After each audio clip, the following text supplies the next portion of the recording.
අලුතෙන් SLT Mobitel Home 4G LTE connection ගන්නායට වටිනා tab computer සහ data දීමනා. අලුතෙන් SLT Mobitel Home 4G LTE connection ගන්නායට වටිනා tab computer සහ data දීමනා. නව Tomex වැල්ලම් සහ විස බීජ අවම කර දින 3ක් දක්වා ටොයිලට් එක ෆ්‍රෙෂ්ව තමයි. Tomex.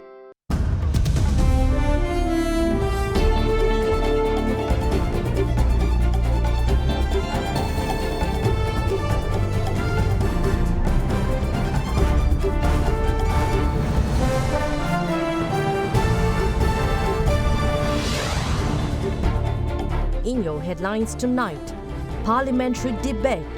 Former Prime Minister urges debate on IMF report. Chief Government Whip says as soon as Parliament meets in April. More international connectivity. Sri Lanka's oldest and first international airport recommences international flights after a hiatus of over 5 decades. We expect an overall increase of 50% of airport operations at Ratmalan. People's Trust. More awards for Derana Media Network. AdaDerana once again recognized as Sri Lanka's most popular news. All this and much more coming up tonight on First at 9, this Sunday, the 27th of March 2022. 100ක් දක්වා ඉසොරි නැති 100ක් සුසිනිඳු කෙස් කලමක් ලබා දේ. Dove Anti-Dandruff. From AdaDerana, this is AdaDerana First at 9. Live from Studio 24 in Colombo. And a warm welcome. You're joining us on AdaDerana English News, live from AdaDerana Studios. I'm Indivri Amwat. Former Sri Lankan Prime Minister and UNP leader Ranil Wickremesinghe requested an immediate debate in Parliament on the International Monetary Fund report, citing it as of utmost importance that government presents its plans on the report. Releasing its staff report yesterday after the annual Article 4 consultations in December, the IMF said Sri Lanka is faced with a clear solvency issue and that if money printing continued, the island nation can default in the near term as well as undergo an economic shock. Now, meanwhile, when contacted by AdaDerana Chief Government Whip Johnston Fernando said that government has decided to hold a debate on the IMF report in the first week of April. Issuing a statement this morning, former Prime Minister and leader of the UNP Ranil Wickremesinghe called for an immediate debate on the IMF report in Parliament, saying it is of utmost importance the government presents their plan on the report. Parliament must discuss the report as the government has chosen to engage with the International Monetary Fund for financial assistance, the statement read. After months of shunning the idea of working with the IMF for a debt restructuring program to resolve Sri Lanka's current balance of payments crisis and fuel shortage, the government finally expressed its readiness to engage with the IMF to find solutions to the island nation's economic woes. Publishing a staff report following the International Monetary Fund's Article 4 process included a visit to Sri Lanka by the IMF staff team in December 2021. The global lender said that Sri Lanka's public debt is unsustainable as public debt and gross financing needs are projected to have reached 118.9% and 30.1% of GDP, respectively, last year. Pointing to a clear solvency problem, an IMF report based on staff analysis said that fiscal consolidation necessary to bring down debt to safe levels would require excessive adjustment over the coming years. Sri Lanka's central bank too said it stands ready to cooperate with the government engagement with the International Monetary Fund. A recent central bank statement read that several policy adjustments have already been made by the Ministry of Finance and the CBSL, including monetary policy tightening since 2021, allowing exchange rate flexibility, removing restrictions on foreign exchange market transactions, implementing envisaged revenue-enhancing measures, and following market-based price adjustments to key commodities. Meanwhile, when contacted by AdaDerana Chief Government Whip, Minister Johnston Fernando said a decision has been reached among government ranks to hold a parliamentary debate on the IMF report. Johnston Fernando said the debate will be called when Parliament meets in the first week of April. And to talk about the ongoing economic situation and plans to work with the IMF to figure out a way out of this economic crisis, I've invited to our studios to discuss about government plans and what suggestions the main opposition has for the government going forward. I've invited to our studios parliamentarian of the Samagi Jana Balawega, Iran Wickremaratne. Very good evening and thank you for making time to be here. Good evening. It looks like the former Prime Minister asked for a debate on the IMF report, and the government says they will go in for a debate, and it looks like the government has a lot of interest to work together with the opposition as well as other parties. But the Samagi Jana Balawegaya takes a back step here. Are you avoiding the people's requirements, trying to help the government find out a solution at this moment? Because we see economic experts with the SJB already. The idea that we are not cooperating with the government should be completely debunked. That's not true at all. We have played our role in the opposition, not now. For more than a year, we have been bringing to the attention of the government what we think are the problems in their policy and in their management. Policy and management, these are the two big weaknesses the government has had. It's fallen on deaf ears for a long time, and basically nobody has been paying any attention. In fact, even the finance minister hasn't even been in parliament since December 10th, even to answer a question on the economy.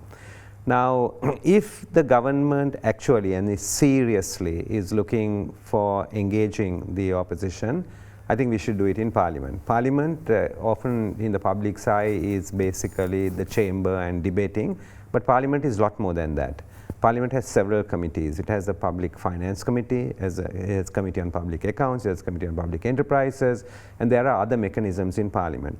And the reason I say that we should do it in Parliament is we don't want the government to basically take advantage in any way, right, like it has done in the past. But how do you think the government could take advantage of a situation where you need to put the people's requirements first? You blame the government for the current crisis, but isn't it the duty and responsibility of the opposition to play a part when the government has opened the platform for you? The government hasn't. Actually, what this president has done, Gotabaya Rajapaksa, since he came into office, right, he has strengthened himself, he has strengthened the executive, the presidency, at the expense of parliament. Even members of the cabinet will tell you, even their powers have been weaned. The 20th Amendment was one way that he did it. He basically took on more and more powers to himself. What has he done? He has appointed presidential commissions, task forces, committees, and is working outside the constitutional and parliamentary process. The all-party conference is also another step in that same direction. We are telling him openly, if you are serious, you come to parliament, bring your finance minister to parliament, we will constructively engage, and what we have been saying for a year, we can talk about the details of it and see how it could be implemented. Now, the government says when Parliament meets in the first week of April, they will have a debate on the IMF report. But essentially, what concerns do you have about the IMF report? The policy is already taken by the central. The central bank too says they've engaged and taken corrective measures so far in line with IMF suggestions and recommendations. The IMF too commends the government for certain measures taken so far. So what is your view as an economist? Yeah, so I think the first thing I would want to say is that we welcome a parliamentary debate, but the issue is not about debates anymore. The issue is about the government changing its ridiculous policies. We don't need to say what hardships people are going through. The basics, the fundamental things are not provided to the people. Right? Before this government came into office, did you ever hear of macroeconomic instability? Did you hear about power cuts, gas shortages, electricity cuts, petrol queues? Did you hear of any of this? You haven't. And the reason is because they have mismanaged the macroeconomy. You know, managing the macroeconomy is very, very fundamental, and this government has really messed it up. How did it do it? It started with basically unscientific approach to the whole thing. They came in and just cut taxes. Government revenues fell by 1/3. 1/3 government revenues just fell by, right? This is the only country basically in Asia, right, that even the reserves have gone down. The reserves from 2019 to 2021, in 2 years, the Sri Lankan reserves went from $7.6 billion by 80% down. Every country in Asia, including the three giants, India, Pakistan, Bangladesh, in South Asia, all the countries of Southeast Asia, the smaller countries in South Asia, even Bhutan, Nepal, Maldives, every country has increased basically their reserves. So this hiding behind the COVID pandemic doesn't help. It's wrong policies and complete mismanagement. You refer to the central bank, right? What has the central bank done? The central bank has followed a monetary policy which has been dictated by fiscal policy. A central bank of a country must be independent. It has two main responsibilities. One is financial sector stability and the other is inflation. It has failed on both those counts, the Central Bank of Sri Lanka. When we talk about the current government's period in power, since the COVID-19 hit the country's economy, we see the IMF also raising concern about the current global shortages and how global oil prices are harming the global economy. At the same time, Europe and the USA sees supply shortages, creating inflationary risks and other problems to their economies. But again, Sri Lanka, a small economy, and we've had policy issues and mismatch in economic management over the years. At the same time, don't you think now you should get together to come up with a solution? You were referring to inflation. You were referring to increases in prices. The inflation in this country is probably the highest in the world. When we talked of inflation, normally we talked about 5% or 10% of inflation. That's what we normally talked about. What are we talking about? From a pound of bread, whether it's lentils, whether it's rice, whether it's salmontains, whatever you talk about, right? I'm not even talking about fuel and things like that. We are not talking of 5 and 10%, 50%, 100%, 200%. It's stagflation. Who is responsible for this? This is the highest in the world, the inflation, right? No other country has this. So trying to hide behind this doesn't help. And the reason is because the central bank hasn't taken responsibility. If the central bank followed an independent monetary policy and it had used the tools that it had, it has certainly got inflation much more under control. There are two reasons for inflation. I grant one. There are international reasons. International prices grow up, it affects our local inflation. But that's not the only reason. Sri Lanka's stagflation is not only related to international prices.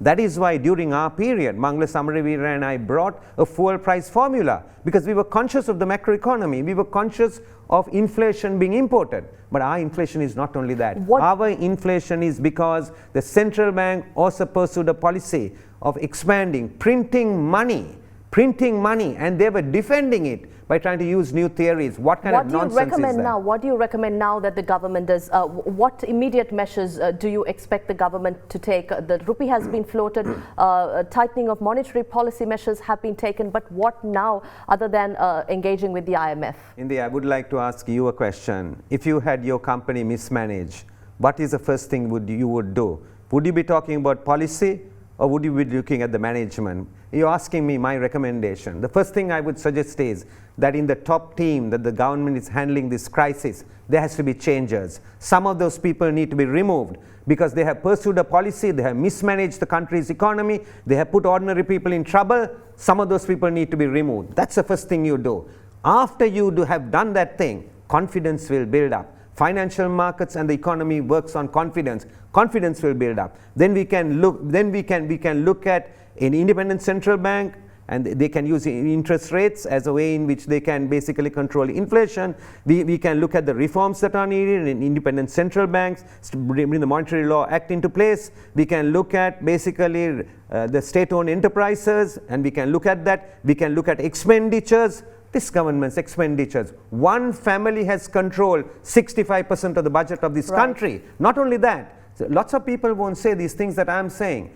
Expenditures. During the COVID crisis, Sri Lanka is probably the only country in Asia where even defense expenditures have gone up, whereas other countries increased welfare expenditures. So there are so many different things that need to be done. But first, I think you have to have new people managing it so that those policies could be implemented. Thank you very much for your thoughts here on AdaDerana English. We had with us the parliamentarian of the Samagi Jana Balawega, Iran Vikramaratne, joining us. After this break, we'll find out how Sri Lanka's oldest airport reforms into an international airport.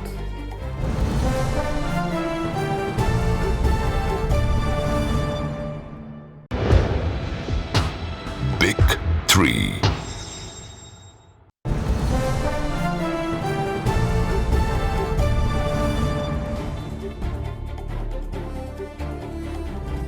Welcome back to the news.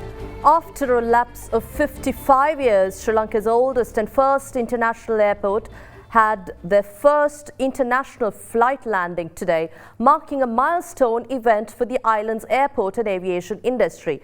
Now, the Colombo International Airport, Ratmalana, which was transformed into a domestic airport in 1968 after the establishment of the airport in Katunayaka, will now operate scheduled international regional flights.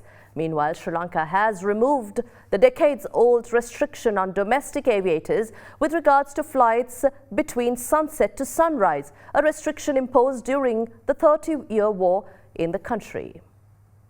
The Colombo International Airport in Ratmalana recommenced scheduled international regional flight operations after 5 decades, with the inaugural Maldivian National Airlines aircraft from Velena International Airport in Maldives ceremonially touched ground in Ratmalana at 9 a.m. Initially, the airline will operate scheduled flights between Sri Lanka and the Maldives 3 times a week, and the frequency is expected to increase up to 5 flights a week from May this year. The airport's new taxiway and overpaid apron was also declared open today to facilitate expansion of flight operations.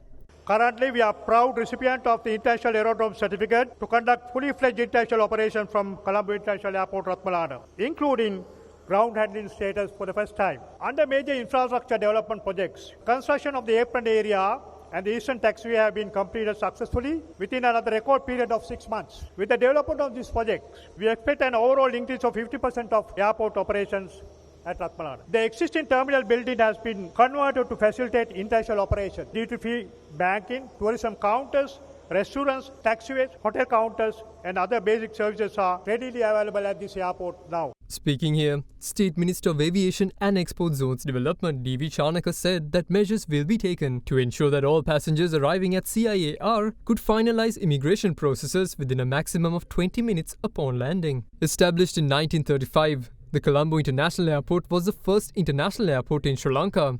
In 1947, the national air carriers Air Ceylon began operating international flights until operations were shifted to the new airport in Katunayaka in 1968. The re-establishment of this airport in Ratmalana as an international airport follows Airport and Aviation Service, declaring Colombo International Airport Ratmalana as a city airport in 2012. The latest development is expected to give the tourism industry a major boost.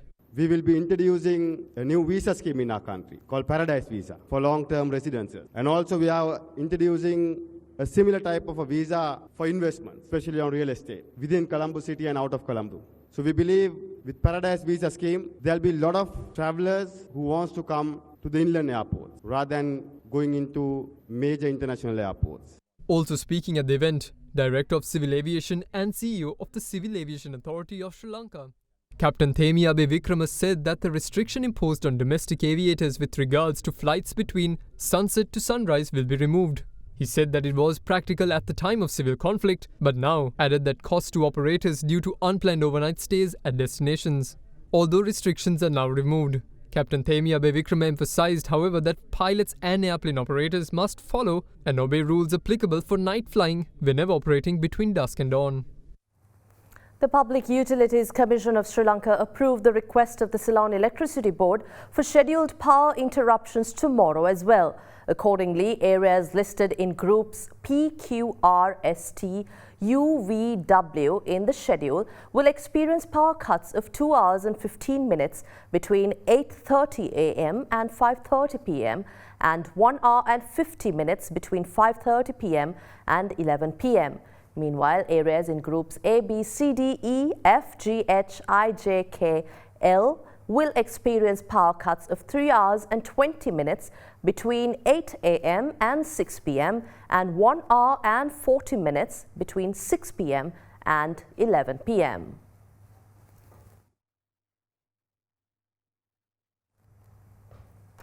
Sri Lanka's trusted news source AdaDerana was awarded the most popular news bulletin at the Raigam Tele's Television Awards ceremony for 2020-2021. Meanwhile, TV Derana, previously recognized with the People's Television Channel of the Year at the Slim Canter People's Awards 2022, was recognized once again as the best television channel of the year. Now, TV Derana and AdaDerana of the Derana Media Network bagged many other awards at the ceremony last evening. The 17th Raigam Tele's Television Awards ceremony for the years 2020 and 2021 was held in Colombo last evening, where TV Derana and AdaDerana of the Derana Media Network bagged several awards at the ceremony. TV Derana was awarded for Best Television Channel of 2021.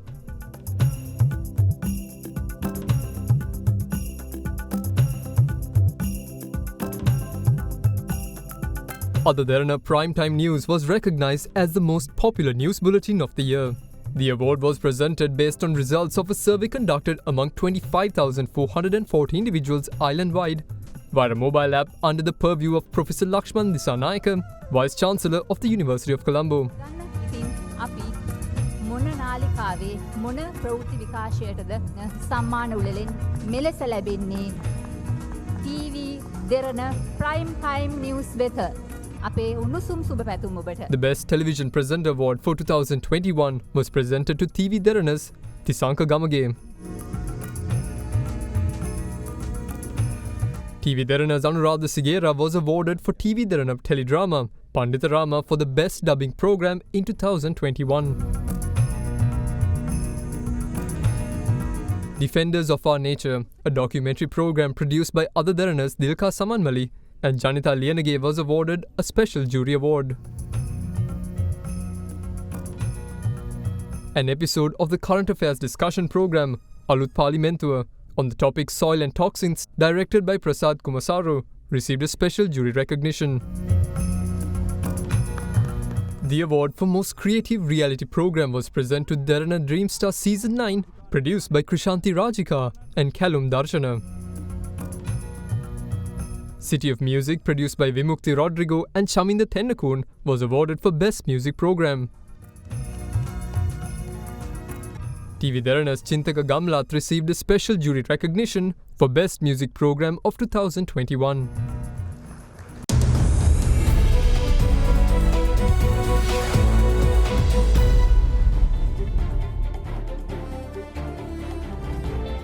Energy Minister Gamini Lukuge once again reassured that long queues at fuel stations will subside by mid-April, indicating that the government will put an end to the ongoing fuel shortage crisis. An oil tanker carrying 37,500 metric tons of diesel is expected to arrive in the island tomorrow. Minister of Transport Dilum Amunugama meanwhile responded to questions of a possible train fare hike given rising costs of fuel. Long queues continue to be seen at various refueling stations in the country, despite reassurances given by the Ceylon Petroleum Corporation that sufficient stocks of fuel have been distributed island-wide. Meanwhile, the Energy Minister once again gave reassurances to the public that people will not have to waste time at fuel stations after mid-April. Sinhala අවුරුදු පහ වෙනකොට ලංකාවේ තෙල් පෝලිං අවසන් වෙයි. ඒ අවසන් වෙනකොට අපේ රිෆයිනරි නැවත කූඩ් ඔයිල් අපි ඕඩර් කරගෙන යනවා. කූඩ් ඔයිල් 2,15,000ක් අපිට ගබඩාවල තියන්න පුළුවන්. ඒකවත් සම්පූර්ණ ධාවනයෙන් පුළුවන් වෙනවා රිෆයිනරි එක දුවන්න. ඒ දිව්වොත් මේ ප්‍රශ්නේ ඇති වෙන්න තාපබාකාරව කොහොමද දුවන්න පුළුවන්. In the meantime, the Ministry of Energy stated that an oil tanker carrying 37,500 metric tons of diesel is expected to arrive in the island tomorrow. Another shipment carrying diesel is also expected to arrive in the island. The Ministry of Power went on to say that the Ceylon Petroleum storage terminals has enough petrol stored for distribution. Meanwhile, following the rise in the prices of diesel, Minister of Transport Dilum Amunugama was quizzed whether a hike in train fares can be expected. In response, the minister said that a revision in prices will become necessary as the current increase in fuel prices has made it impossible to cover the current bill due to the CPETCO. Canada says it can provide more oil, gas and uranium to help solve the global energy crisis. Prices have soared as a result of Russian supplies being squeezed because of its invasion of Ukraine. Canada's Natural Resources Minister said many countries are committed to help as much as we can in terms of displacing Russian oil and gas, unquote. The world's fourth biggest oil producer, Canada, has committed to exporting an extra 200,000 barrels of oil. Its Natural Resources Minister, Jonathan Wilkinson, has told BBC News it would also export an additional 100,000 barrels of natural gas.